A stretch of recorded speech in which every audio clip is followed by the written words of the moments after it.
Dow Jones Industrial Average stumbled today. This after 5 consecutive winning sessions. Buyers rotated into utilities and real estate sectors, and also they sort of played around and got to some of those beaten down consumer staple stocks. There wasn't, though, anything unusual about the session, right? As winners and losers were mostly adjudicated by earnings and guidance. Investors continue to digest this earnings season. And remember, these results are against the backdrop of sky-high expectations. Now, after the close, Microsoft, Intuitive Surgical, and Skyworks all beat Wall Street. In fact, they beat consensus convincingly. Meanwhile, after pulling back from a double top formation, the Russell 2000 is back to its winning ways. In fact, edging very close to its all-time record high. Remember, the Russell 2000 is your best equity proxy for the U.S. economy, whereas the Dow Jones Industrial Average is your best proxy for the global economy. That index right now, look at this chart, because now the Russell over the last 52 weeks is outperforming the Dow.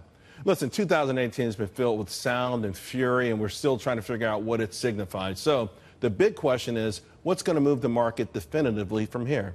Let's bring in Kevin Kelly, Benchmark Investments Managing Partner, and Noelle Nikpour is back with us as well. For the most part, we have been range-bound, Kevin, although I'd like to point out to people from the March lows, we've made a pretty decent rally, but still within that range, and you wonder what gets us through all of this. I think the completion of earnings season, because it's really validating the story that this wasn't really a one-off situation last quarter with earnings that did so well, up 25%. We're actually seeing this earnings season that companies are reinvesting back into their business, and what I mean by that is look at compensation costs.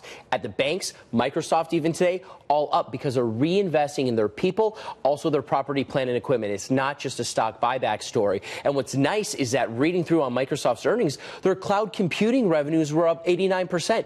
And most of that was from the enterprise sales. That shows that companies are reinvesting into the cloud, furthering their business interests. Retail stocks are doing that. I mean, it's a great narrative and story, but what we're going to need is actually 4,000 more data centers by 2020 to satisfy all the cloud computing demand, which helps companies be more efficient. We saw IBM up on Cloud News. Microsoft initially down. Looks like it's going to be higher right now on Cloud News. And, of course, we know cloud driving Amazon in its race to become the first trillion-dollar company. But what do you make, of overall the market? Listen, I think there's a little bit too much anxiety over the fact that we had a huge rally, and this consolidation period has taken longer than most people feel comfortable with.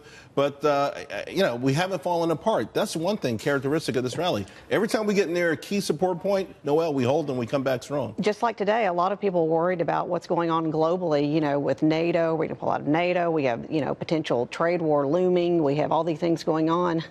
But if you look at what today in America, when you look at the job creation, the commitment for all these Fortune 500 companies, you have to really take a look at that. And we were talking about Microsoft. They've paired up with Walmart to really take on Amazon. So it's more healthy competition because they're going to give Amazon a run for their money. And I think Walmart's kind of figured out that it's not about the brick and mortar anymore. They're going to have to survive. They're going to have to get. And they're not the only ones. I mean, you mentioned the retailers. I was pounding the table on brick and mortar retailers for a long time. I've done extraordinarily well in them.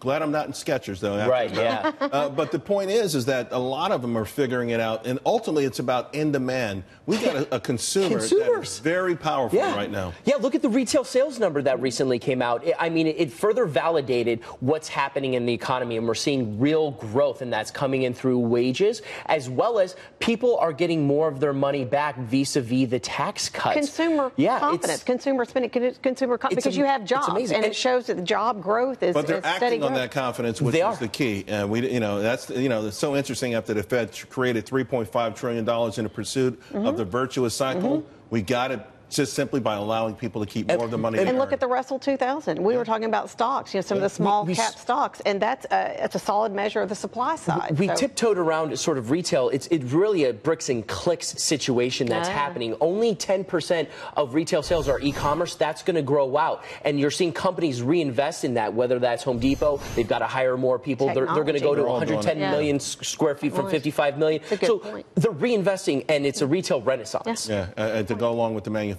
Yeah. Thank you both very much. Thanks.